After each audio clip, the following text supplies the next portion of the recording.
നിനക്ക് കഴിക്കുമ്പോഴെങ്കിലും ഈ കുന്തെടുത്തൊന്ന് താഴെ വെച്ചൂടെ? എപ്പോ നോക്കിയാലും മൊബൈൽ തന്നെ.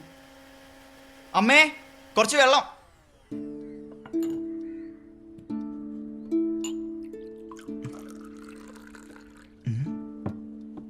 നാ.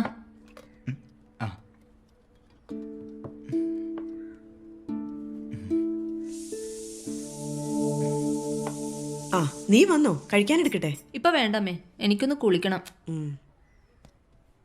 അച്ഛൻ എവിടെയമ്മേ? ദേ രാവിലെ പത്രത്തിൽ ന്യൂസ് വായിച്ച ശേഷം ആകെ വിരളി പിടിച്ച് നടപ്പുണ്ട്. ദേ ഇപ്പൊ മുറിയിലോട്ട് കയറിയിട്ടുണ്ട്.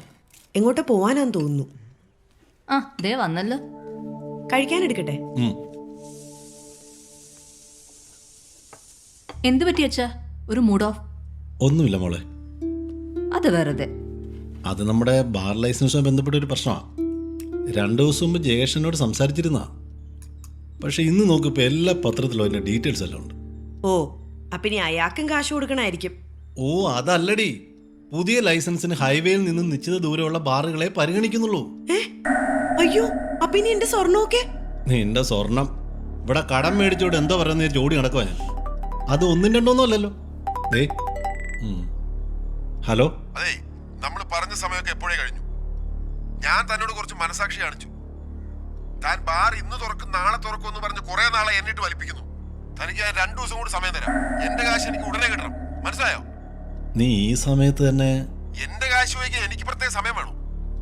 താൻ ഉടനെ തന്നേ പറ്റൂ, മനസ്സിലായോ? ഹലോ ഹലോ കട്ടായി. സാരില്ല അച്ഛാ, എല്ലാം ശരിയാവും.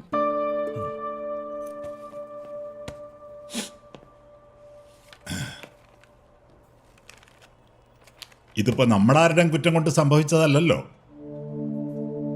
സാറിനെ പോലെ ബാർ ലൈസൻസിന് വേണ്ടി പണം മുടക്കിയിട്ടുള്ള ഒരുപാട് പേര് ഈ നാട്ടിൽ തന്നെ ഉണ്ട്. ഇതിപ്പോ നമ്മുടെ പ്രോപ്പർട്ടി പഞ്ചായത്തിലായി പോയതാണ് പ്രശ്നം.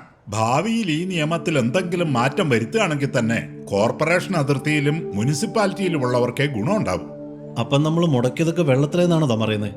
ഇത് ഞാൻ പറയുന്നതല്ല, നിയമമല്ലേ സാറേ, അത് അതിന്റെ വഴിക്ക് നടന്നല്ലേ പറ്റൂ. സാറ് വിഷമിക്കണ്ട. എടുത്തു കളയാനും ഇല്ലാതാക്കാനും തടസ്സപ്പെടാനും ഒക്കെ സാധ്യതയുള്ള നിയമങ്ങളെ നമ്മുടെ നാട്ടിലുള്ളൂ. ധൈര്യമായിട്ടിരിക്കെ. ആ പിന്നെ തൽക്കാലം ആ പ്രോപ്പർട്ടിയിൽ കാശൊന്നും മുടക്കാതിരിക്കുക നല്ലത്. ആ എന്തെങ്കിലും ആവട്ടെ, നമുക്ക് നോക്കാം. ശരി, എന്നാലും ഇറങ്ങട്ടെ. ശരി.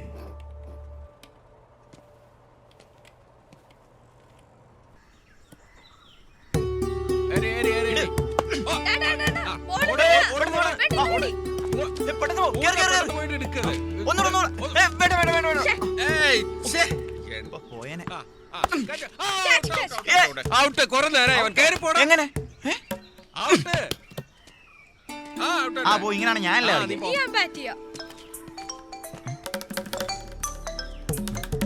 ആ ജെയിംസ് പറയടാ. അതെ ഓരോ ദേത്തി അവനൊരു ഗവാസ്കർ വന്നിരിക്കുന്നു. നിങ്ങളൊന്ന് തുള്ളാതിരിക്കും മനുഷ്യ, പിള്ളേര് കളിക്കട്ടെന്ന്. എന്താ അവിടെ ഒരു ലവ് സീൻ? നീ പോടി. എന്താ നന്ദനുണ്ണിയെ, പനി കുറഞ്ഞില്ലേ? പരീക്ഷണാർത്ഥം പ്രശസ്തനായ നന്ദൻ വൈദ്യർ തയ്യാറാക്കിയ കഷായം നന്ദൻ വൈദ്യർ തന്നെ കുടിച്ചോ ആവോ? അതെ, നിങ്ങൾ അവനെ വെറുതെ കളിയാക്കി ഒന്നും വേണ്ട.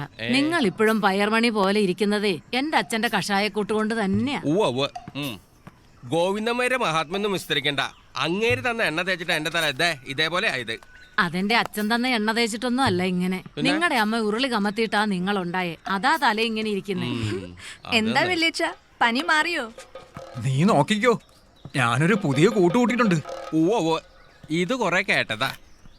അച്ഛാ വേണ്ട, ഞാനൊരു കൂട്ടുകൂട്ടിയ അച്ഛന്റെ കാര്യം പോക്കാട്ടോ. അയ്യോ എന്റെ പൊന്നു വൈദ്യശിരോമണി, ഒരു 19 കൊല്ലെങ്കിലും ജീവിക്കണം എന്നുണ്ട്, ചതിക്കരുത്.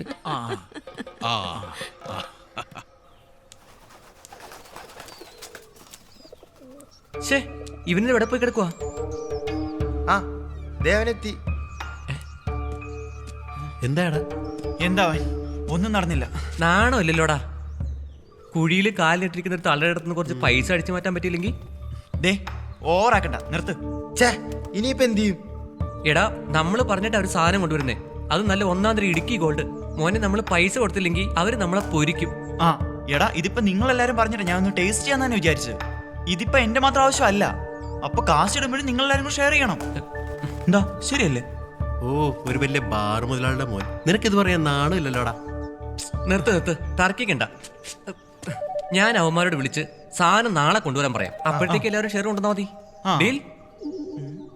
ഡീൽ? ഡീൽ. അപ്പൊ ശരി, എന്നാ പിന്നെ ശരി, കാണാം. ഞാൻ വൈകിട്ട് വിളിക്കാം. ലോൺ ശരിയാക്കി തരുമായിരിക്കും അല്ലേ? എന്നല്ലേ അയാൾ പറഞ്ഞില്ലേ? പണിയാവട്ടോ. മുങ്ങുന്ന കപ്പലാണെന്ന് അറിഞ്ഞിട്ടും നിങ്ങൾക്ക് ഞാൻ പണം തന്നതേ നിങ്ങളോടുള്ള വിശ്വാസം കൊണ്ടാ. പക്ഷെ ആ വിശ്വാസം നിങ്ങൾ തെറ്റിച്ചു ഇല്ലേ സേതുമാധവനുണ്ണി? ഗുണശേഖരന് ഇപ്പം എൻ്റെ അവസ്ഥ അറിയാമല്ലോ. എനിക്ക് കുറച്ചുകൂടി സമയം വേണം. പലിശ തന്നെ ഇപ്പോ ലക്ഷങ്ങളായി. ഇനി സമയം തരാൻ പറ്റില്ല. പണം എനിക്ക് കിട്ടണം. ഗുണശേഖരന് ഗുണം കിട്ടാതെ ഒന്നും ചെയ്യാറില്ല. അത് സേതുമാധവനുണ്ണിക്ക് നന്നായിട്ട് അറിയാലോ. അതിന് സേതുവേട്ടന്റെ വീടിന്റെ ആധാരം ഗുണശേഖരന്റെ അടുത്തുണ്ടല്ലോ. വീടിന്റെ ആധാരം കയ്യിലിരുന്നുകൊണ്ട് ഒരു പ്രയോജനവും ഇല്ല. പലിശ കൃത്യമായിട്ട് കിട്ടണം. Business is business. പെട്ടെന്ന് എടുക്കാൻ എൻ്റെ കൈവശം പണമില്ല ഗുണശേഖര. എനിക്ക് കുറച്ചുകൂടി സാവകാശം താ. പറ്റില്ല സേതുമാധവനുണ്ണി. താൻ ചോദിച്ചപ്പോഴൊന്നും ഞാൻ സാവകാശം പറഞ്ഞില്ലല്ലോ. അതെ, ഒന്നും ആലോചിക്കണ്ട. പുറത്തു കിടന്ന കാർ നമുക്ക് എടുക്കാം. അങ്ങനെയാണെങ്കിൽ നമ്മൾ റെന്റേ കാറിന്റെ കൂട്ടത്തില് ഒരെണ്ണം കൂടി ആയി. എന്റെ പാർട്ട്നേഴ്സ് പറഞ്ഞ പോലെ ഈ കാറിന്റെ ചാവി എന്റെ കയ്യിലിരിക്കട്ടെ. ഗുണശേഖര, എന്നോട് നീ വേണ്ട.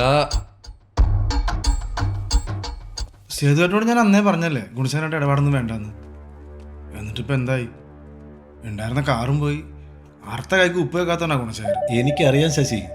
പക്ഷെ നമ്മുടെ ഹോട്ടൽ 4 സ്റ്റാർ ആക്കാനായിട്ട് 19 ലക്ഷം രൂപ അവൻ്റെ നല്ലത് വേറെ എവിടുന്ന് കിട്ടാനാ? ഇപ്പം അതൊന്നുമല്ല പ്രശ്നം. ദാസപ്പൻ്റെ മോടെ കല്യാണം വരുന്നത്. അവൻ്റെ 8 ലക്ഷം രൂപ എടുത്തിട്ടാണ് ബാറിൽ പൊടി പൊടിച്ചത്. നീ പോയി വക്കച്ചൻ എവിടെയാണ് നോക്ക്. ആ സ്ഥലക്കച്ചവടം നടന്നു കഴിഞ്ഞാൽ പൈസ തരാൻ നേറ്റതാ. അതിന് വക്കച്ചൻ നമ്മളെ കണ്ടാണ്ട് മുങ്ങി കിടക്കല്ലേ. കിട്ടിയ ഭാഗ്യം. ഞാൻ പോയി നോക്കിയിട്ട് വരാം.